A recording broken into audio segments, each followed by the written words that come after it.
বেশ রাত ছাড়া কবিতা লেখা যায় না, কেননা সব সকালগুলোই বড় কর্কশ।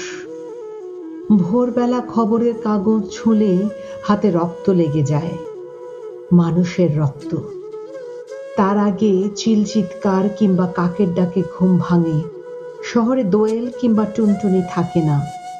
আমার চোখেও লাল আভা। একজন সংসার লোভী আর একজন সংসার ত্যাগী দরজায় এসে দাঁড়ায়। তারা কথা বলে চাঁচা ছোলা গদ্য ভাষায়।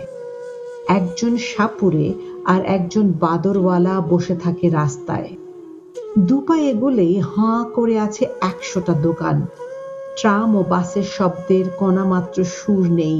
দুনিয়ার কোথাও নেই কণামাত্র কবিতা। আমি অপেক্ষা করি রাত্রির জন্যে।